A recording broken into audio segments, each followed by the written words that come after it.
बिस्मिल्लाहिर्रहमानिर्रहीम। अस्सलाम वालेकुम मेंबर्स व्यूअर्स, होप सब खैर खैरियत से होंगे।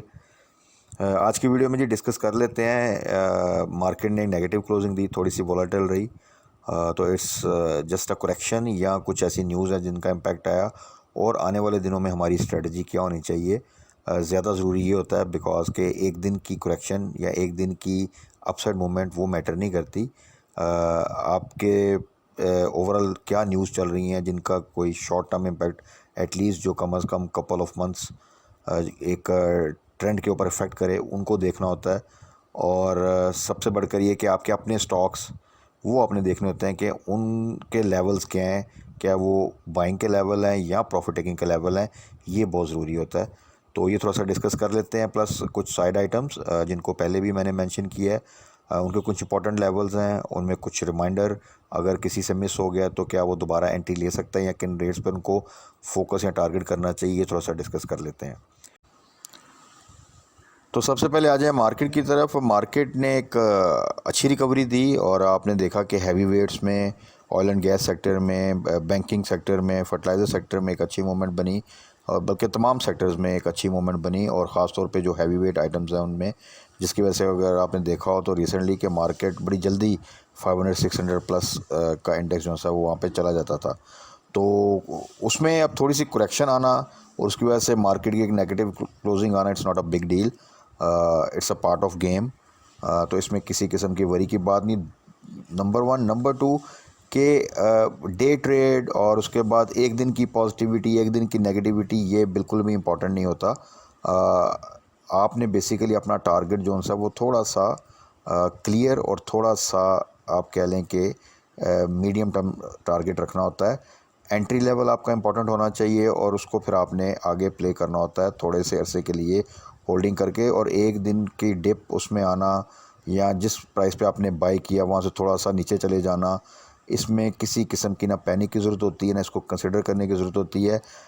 हाँ, किसी वजह से कोई ऐसी न्यूज़ हो जिसकी वजह से मार्केट खुदा न खास्ता एक अच्छी खासी डिप में चली जाए या बेरिश ट्रेंड में चली जाए, तो वहाँ पर फिर आपने अपनी स्ट्रेटजी थोड़ी सी चेंज करनी होती है। और उसमें भी ये चीज़ इंपॉर्टेंट होती है कि आपका एंट्री लेवल क्या था, क्योंकि अगर आपने बहुत अच्छे लेवल पे एंट्री ली है तो नीचे जाने के चांसेस फिर भी कम होंगे और स्लोली स्टॉक नीचे जाएगा। और अगर आपने हाई साइड पे कहीं बाय कर लिया तो वो बड़ी जल्दी फिर डिप लेगा। So treat it as a correction. कुछ न्यूज़ हैं जिसमें कुछ नए टैक्सेस के हवाले से, जो कि चंद सेक्टर हैं जिसमें आपका फर्टिलाइज़र है, टबैको है, टेक्सटाइल सेक्टर पे कुछ ऐसी न्यूज़ आई थी।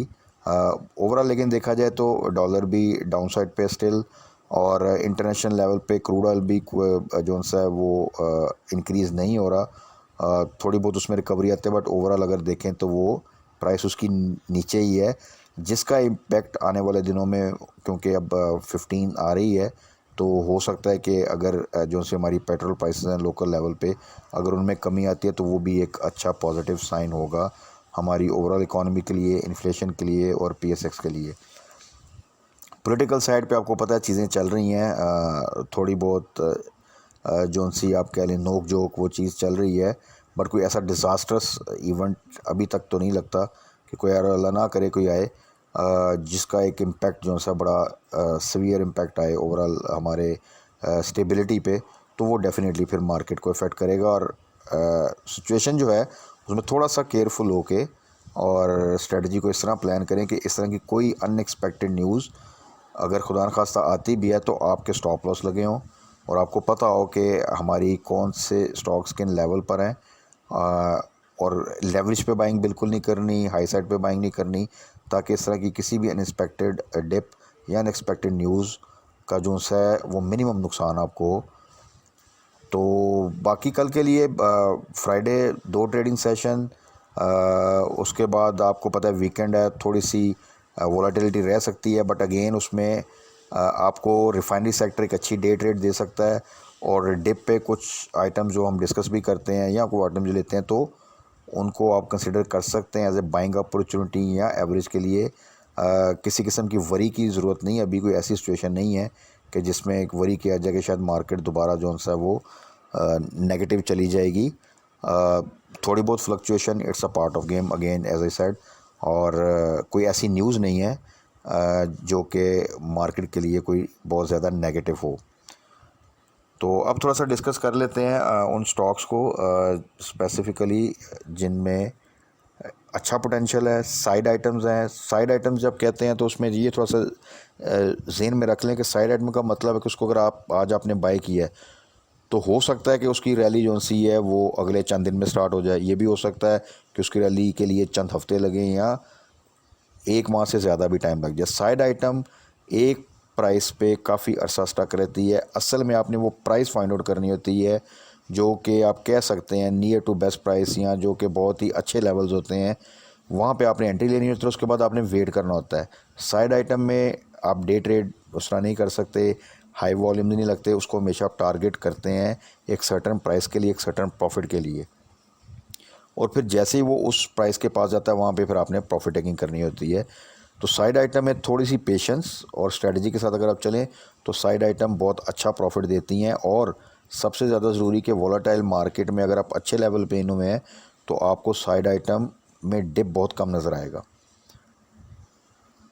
तो उसमें सबसे पहले आते हैं जी बर्जर को हमने पहले भी मेंशन किया, इसमें एक अच्छा ट्रेड भी मिला हमें और अब ये दोबारा 80 के आसपास है। इसको मेंशन करने का मकसद ये है कि अगर ये कल आपको 80 से नीचे 77 के आसपास मिलता है तो जिन दोस्तों से मिस हो चुका है वो इसको बायबैक जो है वो कर सकते हैं या बाय कर सकते हैं।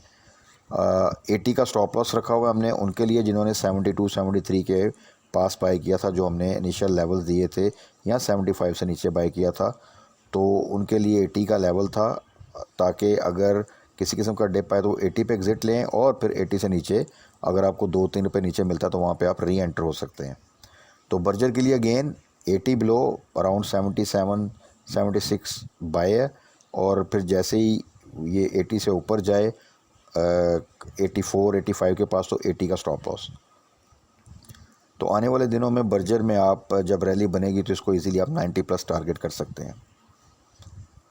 उसके बाद आ जाए जी क्लोवर को भी हमने मेंशन किया था जब फूड सेक्टर का जो सा हमने एक वीडियो बनाई थी, तो उसमें क्लोवर साइड आइटम है, एक ज़माने में बहुत अच्छे लेवल्स पे ट्रेड करता था।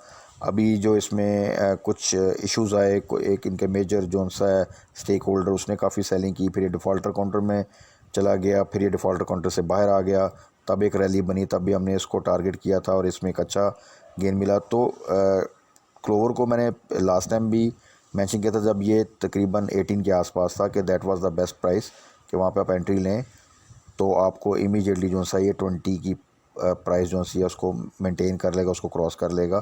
तो अगेन जिन्होंने बाय कर लिया वो होल्ड करें, इसमें मज़ीद आगे जो सा है वो एक रैली बन सकती है।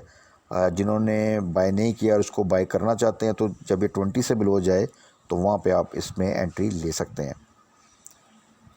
उसके बाद आज ये पाक डाटाकॉम, इसमें भी हमें अच्छी ट्रेड्स मिली रिसेंट मंथ्स में, और आपको याद होगा कि आईटी सेक्टर में ये वो एक साइड आइटम है जो कि काफ़ी लो वॉल्यूम के साथ ट्रेड करती है। अदरवाइज़ आईटी सेक्टर के अक्सर स्टॉक्स में अच्छे वॉल्यूम लग जाते हैं। लेकिन पाक डाटाकॉम हमेशा जब भी ये 46 45 के पास गया है इसको हमने टारगेट किया है, और ये रिसेंट मंथ्स में 2-3 दफ़ा 55 के आसपास गया है अभी रिसेंटली। फिर आज अगर आप देखें तो ये फिर अगेन उन्हीं लेवल्स पे था। तो इसमें हमेशा ये टारगेट रखा है कि जब ये 46 से बिलो आए वहाँ पे बाय है, जैसे 55 के पास जाए तो 50 का स्टॉप लॉस रखें, या तो वहाँ पे प्रॉफिट टेकिंग करें या फिर आप 50 का स्टॉप लॉस रख रहे हैं। तो अभी के लिए भी जिन दोस्तों के पास है वो होल्ड करें 50 के स्टॉप लॉस के साथ, और अगर ये 50 से नीचे आता है तो वहाँ पर जिनसे मिस हो गया अगर वो बाय करना चाहते हैं तो वो अच्छे लेवल्स हैं, वहाँ पे आप बाय करेंगे तो इंशाल्लाह ताला वहाँ से आपको एक अच्छा प्रॉफिट ही मिलेगा।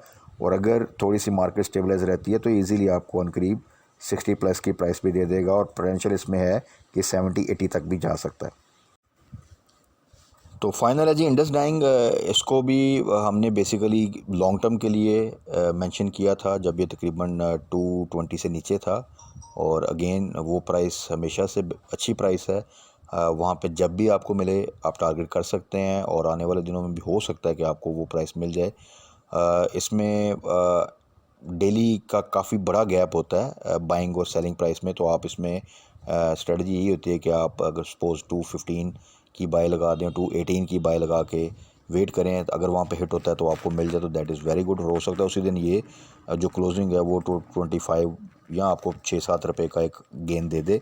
बट अगेन उसको आपने होल्ड करना है एटलीस्ट फॉर 1 ईयर, बिकॉज़ ये बहुत अच्छा पे आउट देता है। समटाइम सरप्राइजिंगली किसी भी क्वार्टर में एक अनएक्सपेक्टेड पे आउट मिल सकता है, तो फिर इसमें बहुत अच्छी रैली बन सकती है। अदरवाइज़ ये अपनी एनुअल क्लोजिंग पे या हाफ ईयर पे जो सा है वो पे आउट देता है। लास्ट टाइम इससे बोनस एक्सपेक्टेड था बट इसने सिर्फ डिविडेंड दिया। उससे पिछले ईयर में इसने बोनस दिया था 200%, जिसकी वजह से इसकी प्राइस शूट अप कर गई थी और तकरीबन 900 प्लस पे गई थी। सो इंडस डाइंग को अगर आप फॉर 1 ईयर होल्ड करते हैं तो इसमें आप अच्छा कैपिटल गेन भी एक्सपेक्ट कर सकते हैं फ्रॉम एग्जिस्टिंग प्राइस, और आपको एक नॉर्मल पे आउट जो वो देते हैं वो तो मिलेगा ही, और कोई सरप्राइजिंगली अच्छा पे आउट और कुछ बोनस वगैरह इस तरह की अगर अनाउंसमेंट आती है तो वो एक आपके लिए मज़ीद प्लस होगा। तो इसलिए इंडस डाइंग इन रेट्स पर बिलो 200 टू 220 यहाँ पर आप इजीली इसको टारगेट कर सकते हैं, और यहाँ से हमेशा ये बाउंस बैक करता है और फिर ये मेंटेन करता है अपने आप को 230 और समटाइम 240 के दरमियान। और फिर जैसे इसमें रिज़ल्ट अनाउंसमेंट करीब आती है वहाँ पे एक रैली बनती है, और इसके 1-2 कैप लगें तो ये बड़ा इमीडिएटली आपको 300 के पास नज़र आएगा।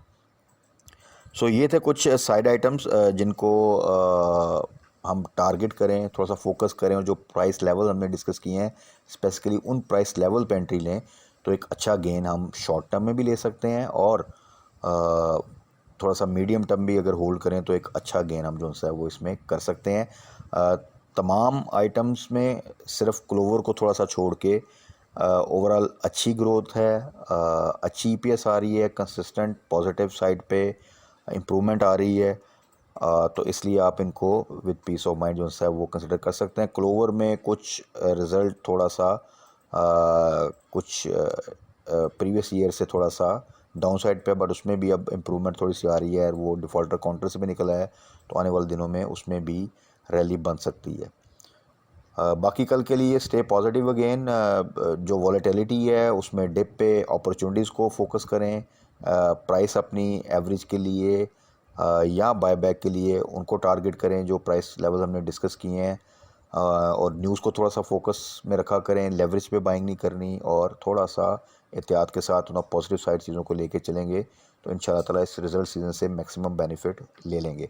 बाकी वीकेंड की वीडियो पे डिटेल में चीज़ें डिस्कस कर लेंगे, या कोई और आइटम ऐसी जिसमें कोई न्यूज़ हो या कोई अच्छा अपॉर्चुनिटी आई तो वो मैं आपसे शेयर कर लूँगा।